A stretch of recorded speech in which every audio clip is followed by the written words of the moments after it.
Hello everyone, this is Ann Mitchell. I'm a product manager here at Ancestry.com. I'm also known as Ancestry Anne. And maybe you've seen some previous presentations or you've read some of my columns. Well, I'm glad you decided to join me today. We're going to be talking about the second part of the series I'm doing, Searching Successfully to Reveal Your Ancestor Story on Ancestry.com. A week ago on Tuesday, I presented the first half of this, where we talked about putting all your search tools together. If you're going to tell the story, you need more than a few census records. You need to have everything you can find. And as you get everything you can find, you need to collect the information as you go along, and you need to start writing it down. And that's what this second bit of the presentation is about. How do you start collecting it? How do you start to tell the story of your ancestors? So let's begin. If you were with me last week, you remembered that I talked about how we all usually sit down to write our family story. And I've talked to a lot of people at conferences or online, and everybody wants to write their family story. We all have a story to tell, and the more information we find, we really want to do that. So we do a lot of research. We spend hours in front of the computer. We gather all our trees, we attach all our records, we put them in FTM, we put them online, wherever makes you happiest to organize them. Then you might sit down in front of Word, maybe you use my Canvas, and you wait for divine inspiration. I've done this a lot. I know I want to tell the story of these people because if I don't do it, who's going to? But it's just hard to know where to begin. And I'm sure y'all have been there. Let's say I was going to tell the story of my grandmother. I might sit down, come up with a less than fascinating title here, and then you start to type stuff in. And it just doesn't sound that interesting. You need more than that. But how do you get all that information? Well, usually it's easier to do if you do it as you go along. And that's what we want to talk about. So what I told you last week is you want to use a second methodology. First, assemble a working tool set. And we came up with 20 different ways that were broken up into two categories of your tool set. Places to search and how to search. And I've been posting this day by day on the Sticky Notes blog, just so you have those and you can easily refer to them. If you find other great search tips, please send them to me. I'd love to include them on the blog. Then you need to do a varied research in different places, starting with the foundation.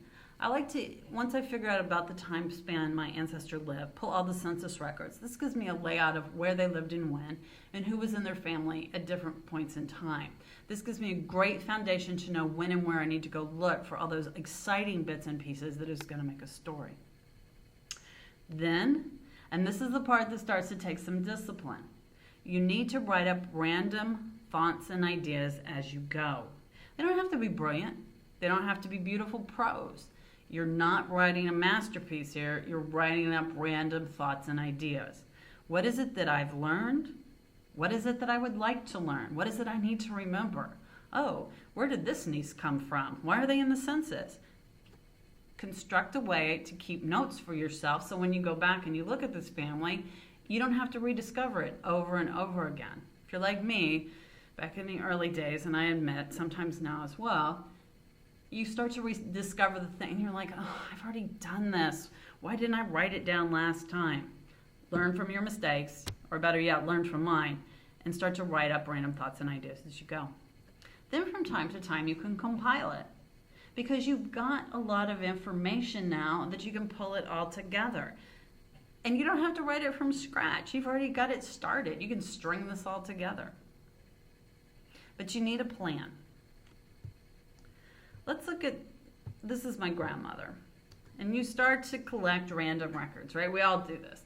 We use Hence, we use Global Search. But am I learning anything, right? I've got her birth date, I've got her death date. I know in 1930 she lived in Marion and Smith County, Virginia. That doesn't tell me anything about her. I really don't know anything about her. I've just got a list of events. And boy, residence is maybe not the most exciting event I've ever seen. So I'm going to start with my new methodology here. Try it out. Do varied research in different places, starting with the foundation. I'm going to write up random thoughts and ideas as I go. And I'm really good at random thoughts. I can do that. That doesn't take a lot of skill. Once you establish a lifespan, you can find all the census records and start to pull everything out of them. Really, once you have a birth date, you can do this, right? Because you can guess most people did not live more than 100 years. And yes, we all know the exceptions. But that gives you an idea of where to look. If your person was born in 1820, they're probably not going to be alive in 2000. Remember, of course, the United States Census records are taken every 10 years. It's a constitutional thing that we have to do. But the purpose is to enumerate people who are residents in the country. The population in specific states defines the number of Congress representatives and electoral votes. These were not meant to be genealogical records. Why our founding fathers didn't want them to be that, I don't know. But it would have been nice, but it didn't happen. But it does tell you something about what was going on in the country. So think about that when you look at a certain census record. When you look at 1940, there's a lot of questions about public works and how much people earned and how long they had been unemployed. Well, that makes a lot of sense, right? We know the 1930s were incredibly difficult in the United States. Lots of people were without work. Why did they ask in the 1940 census where they lived in 1935? Because a lot of people moved. They were trying to understand migration patterns and where people moved. There was a reason for that, and that lets you know what people were thinking at that time. Too often we tend to judge our families by what is going on in the world today. You can't do that. What was going on in the 1940s and the 1800s is very different than what is going on today. All right, so let's start with any census record. And let me show you some things that you should keep track of so you don't lose the good stuff. So you can do this in Notepad, you can do this in Word, wherever you're comfortable writing. And again, it doesn't have to be brilliant, just write down basic things. So first thing you're going to do, and this is a little hard to read, I think, but hopefully you can read my transcription here. I've got my grandmother, she's right here, Annie, and that's an I for Irene, not an O. And her father, Frank A. Fazell, was born about 1888, and he was born in Virginia. His parents weren't born in 1888. Otherwise, I have a really good story. And his wife, Clara, was born about 1891, and her parents were also born in Virginia. Frank was 24 when he was first married, and Clara was 21. That means they were both first married in 1912, so chances are good it was to each other. I also noticed that the oldest child was born in 1915. So that does make sense. That probably is their first marriage, and probably, though it doesn't state it specifically, all of these children belong to Clara. These are clues that are really important. My grandmother, Anne, had an older sister, Sarah J., who was born in 1915. My grandmother was born 2 years later. My grandmother also had a younger sister, who was the youngest of the group. No, she wasn't, but she was born in 1922, and she had 3 younger brothers, Charles V., Charles E., and Harry L. Think about this. Think about your own family. Where you're born in your family has something to do with who you are, right? If you're the baby of the family, you might have a different personality than if you're the oldest of the family, especially older children in very large families. They often had to be very responsible and help take care of their younger brothers and sisters. If you're an only child, you may behave differently. You're going to have different relationships with your parents. So think about your family in the way that they're laid out. It's not just about collecting names. What was family life like? Look at this in 1930, right? She had 4 younger siblings who were causing a lot of commotion, no doubt. You know what households are like. What did that mean for her life? Was she helping to take care of children? That probably defined who she was. We also learn a few other things. Frank owned his own home. It had no value listed though, and we know it's not a farm. So they're not living on a farm in 1930. Actually, we find out in 1920 they were. So that shows a change in the family. But if you don't take this information and put it together, you're not going to know that. So that's why you write it down. Frank and Clara can read and write. Good to know. Remember in 1942 to check for the number of years of schooling children and adults have had. The 4 oldest children attended school. The oldest 3 could read and write. So obviously education is important in this family. Frank did labor in a flour mill. He earned a wage. He was working the day the census was taken. That's good to know, right? He had a job. We know it was in a flour mill. Maybe I can go search for flour mills in city directories or on Wikipedia or just anywhere on the web in local histories and see if I can find out something about that. It might also be useful to scan some of the census pages before and after. Were other people working in the mill? These may have been relatives, friends. They were people he knew. This could be important. He was not a veteran. It's good to know. I don't have to go look for military records for him. He didn't serve in World War I. Who else is on the page? This is so overlooked. This is so important. You want to scan these pages for surnames, for families, to see who was there. Elizabeth Shown Mills, who's one of the most important figures in the genealogy world, suggests that you look at 15 families before and 15 families after. It's up to you how far you want to go, but look a few pages before and after. Who are those families around there? These were their neighbors. They were important in their lives. They knew who they were. They turned to each other in times of trouble. Chances are good these people may have been relatives as well. Just because they didn't have the same last name doesn't mean they weren't related. You'll notice here that Frank and Clara are living right next door, and those are really hard to read, but to John and Adela. Well, it turns out John and Adela are indeed Frank's parents.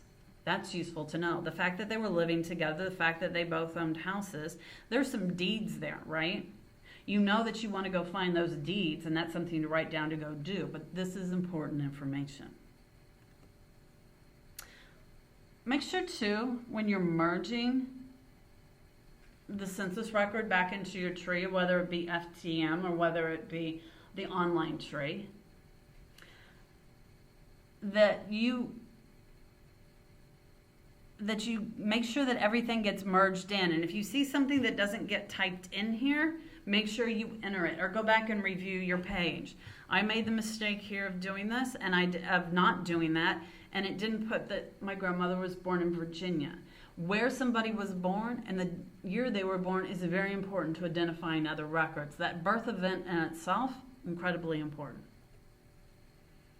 Surnames. Especially if it's an unusual surname. If you're in Smith and or Kelly or something like that and you're living in the middle of New York City, this may not be as useful. But the name Fazell here is actually fairly unusual. Who else was living in that area that had that name? Chances are good they were relatives. So here's a way to do that. I'm in the 1930 census. And here under last name, I'm going to set it to Fazell. Now you probably want to set your filters to be either exact, phonetic, or similar. So they'll match any of that. And then I know they were living in Smith County, Virginia. So I changed that restrict to exact. And then I'm going to do a search. There are 13 people in Smith County, Virginia with that last name. I wonder if they're all related. They very well may be. How many people are actually in that county in 1930? Well, that's a good question. So I go back to the search form, I remove the name, and I do a search, and there's 25,000 plus people. 13 out of 25,000, they may not be related to each other, but it's probably real good to know. So, something to remember. And then you can put that in your notes, right? Whoops. Another thing, this little surname survey here, well, that's another search tool, isn't it? That's another way to look at data. So I'm going to add that as search tool tip number 21. You want to keep an ongoing list of things that you learn to do to remind yourself to go back and do them when you get stuck. All right, so I have all this information. Where do I store it? So hopefully you've been typing along as you go. One place to do that is on what we call the person page. It's got everything up here, tells you the name, any vital information you put in, any changes that you made, and you'll notice here and add a story link.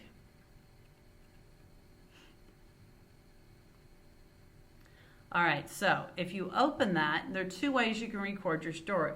I want to write a story, and this is a little, it's a little text editor. You can bold things, italicize, do numbered lists, bulleted list.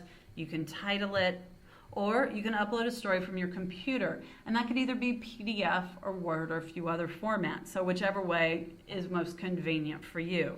Remember, if you have a public tree, these stories are public. Don't put anything in there that you wouldn't want somebody to see. Don't write all those catty little things that were mentioned about your cousin at the last family reunion. Probably not a good place to put those. All right, so I'm going to write up my story.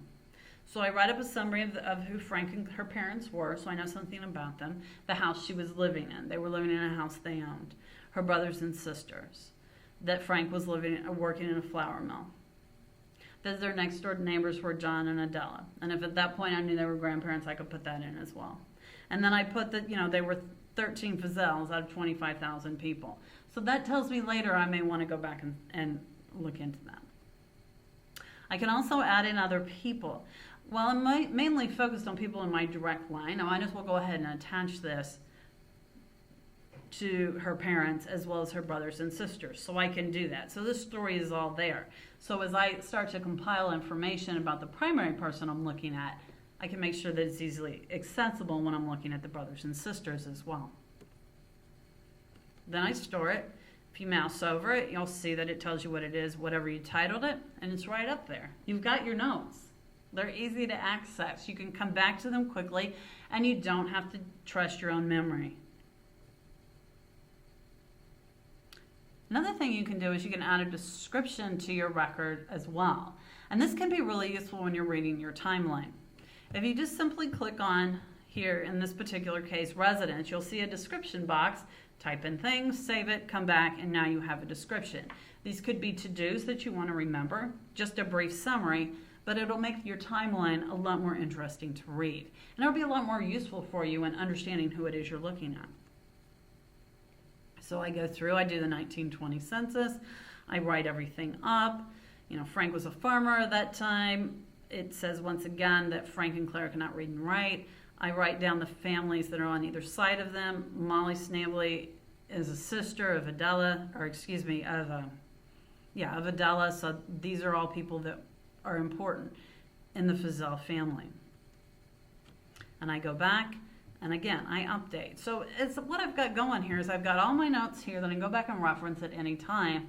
And then I've got a timeline here, which is not just birth, residence, but I've got some information. It's something I can read to help jog my memory and know a little bit about what my grandmother's life was like. All right, so let's look at Frank a little bit. First, I copy the story over because now I've moved up a generation. I'm going to make it about Frank. I also copy over the record descriptions. There's no easy way to do this with a click of a button. You have to do it manually. I look at the 1910 census, and then I summarize it. If you just get yourself into this habit, it would be there over and over again, and you would never have to worry about it. Now, you don't want to probably do this on every person in your tree. If it's some fifth cousin who's married to some random relative, maybe you're just not that interested. But do it for people in your direct line. I think you'll find it helpful.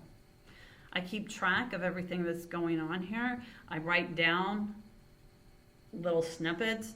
John and Adela were living with 10 of their 11 children on a farm they owned in Gross Close. Make sure that when you go and start looking at records other than census records, that you really examine them. Don't just attach them. There's always information on there that didn't get indexed and transcribed. One of the things I love often about the military records is that you'll often see a signature. A lot of times we don't have pictures of our ancestors. Signature says something about them. My great-grandfather, he signed this. That's his signature. And over here, it talks about what he looked like. I don't know what he looked like, but at least I have a description. He was tall, at least for that time. He was slender, gray eyes, black hair, and he wasn't bald. I know something about him. I can picture him now in my mind's eye. That's interesting information. It may not help you break down any brick walls, but it does help bring the man to life. And we're not here just to find out kinship. We also want to understand who these people were and what their lives were like, something about them. So I transcribe all of this. Military records often give exact birth dates, which is very useful. It tells me at the time he had a wife and 2 children. If I'm trying to decide between 2 different census reports, knowing that information might be helpful. He never served in the military. All right, so now I've got something going on here, right? I got my different stories. I've got all this information, so I can go track these. I can go look at these at any given time. It's all there. I've taken my timeline. Instead of just having, 6 or 7 residence events, I've actually got descriptions of what was going on at the time. It's a little bit more interesting. It's not my finished family history, but if I had to start, I'd have something, right? And that would be awesome. All right, so I always review, make sure my basic information is updated. That's really important. And then I want to go find some pictures because we all like to look at pictures. Another thing that's good to do is to track your family as they migrated. And there's one thing to read it on a timeline.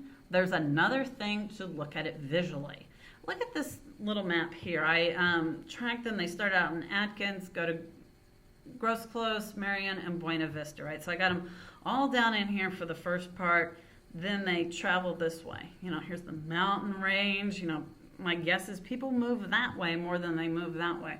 But it shows you that they were moving around a lot, but it was all in the same area. That something happened between 1920 and 1930 when Frank left the farm and decided to move to Buena Vista.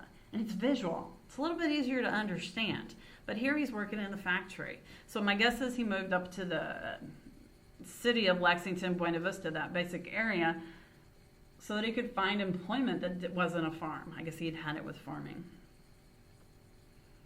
And then if I look a little bit closely and I look down as I map each of these, I run across the often list cemeteries in Google, and I see a Snavely Cemetery and also the Atkins Cemetery. Snavely is one of my family surnames. I bet I have more than a few ancestors there. So you can add that to the list of places that you want to go visit. So here's another search tool tip. Map it. When you have more than one residence event that occurs and that they don't all occur in the same place, map them out. Take a little screen capture of it, and then you can attach it as a photo. That will also help jog your memory, maybe give you some understanding of where they moved and why they moved where they did. All right, I also like to take screen captures of my ancestor signatures when I find them. If I don't have a picture, that's a visual of them. So I can put all that together. I've now got stories, I've got a description, which has got these little snippets, it's easier to read, and I have some visuals. I suddenly have a much more interesting page, and it gives me something to talk about if I'm going to sit down and write this up. All right, so write up random thoughts and ideas as we go. Find a record. If it has an image, examine the image for everything on it. And this is really important. Do not just attach the record and move on. Take some time, look at it, especially the image, and see what's on there. We may not always transcribe everything. You want to go and look at it. Summarize everything you've seen and attach it to a story. This will help you remember and understand. Write a brief description for your person page. Make sure all your information is updated. Don't leave it to chance. Are there any clever pictures you can create? Just because you don't have a picture of the person doesn't mean there's not an image that can help you understand what's going on. Then go find another record and just keep doing this. Another way that I like to compile things, and this is before I get to the point where I actually put them in the story, and I have not written my family history yet. I'm still at the point of gathering information. It's a real simple Word document, and this you can also attach to any given person page. And I just put in 3 columns. You can vary this any way you like, whatever works best for you. I put date and location because that always helps me center the event. Facts, what am I learning in this particular record? And remember, facts may come from any given record. They may go across different time periods. If you remember in the 1920 census that we looked at, we knew when the couple was born, we knew when they got married, and we knew where they were in 1930. Those are 3 different time events, and you can put them in your timeline. And then I put thoughts and observations. This one is from my grandfather, not my grandmother. But I can, make comments to myself. In this one, Howard's mother was Sarah Hamrick, James Hamrick. Her father lived 2 houses away. That's good for me to know, and I may use that later. If there's something like in these city directories, I didn't know where a certain code was, I wrote that down, then I need to go look that up. So you can just put anything that strikes you as something you need to go understand. Always write down where I found it too, so I can go back and find it later. Sourcing can be a pain, but it's actually very useful in helping you understand where you've been. All right. So how do you tell your family story? Well, you tell it as you go. You assemble a working tool set. Where do I like to search? How do I like to search? And as you find something new, whether it be a new site or a new way to get information out of a data collection, write it down. Go put it in just a random list. And that way, next time you're having trouble finding something, you can look through it and see if there's something you've missed and a new way to go about it. Do varied research in different places. Start with the foundation. Get all those census records together. That lays out the family over time. But then start to go out and work in different places. A week ago, we talked about how you can go through and look at historical sites, local and family histories. Go find those little nuggets. Write up random thoughts and ideas as you go, and from time to time compile. This will help you get started, and when you actually do sit down so that you can write your family history, you've got tons of information now. You've got a lot of things started. You can pull them all together and then start to manipulate them. One thing you might also want to check out on our site is my canvas. You'll find it under the Publish tab in the header.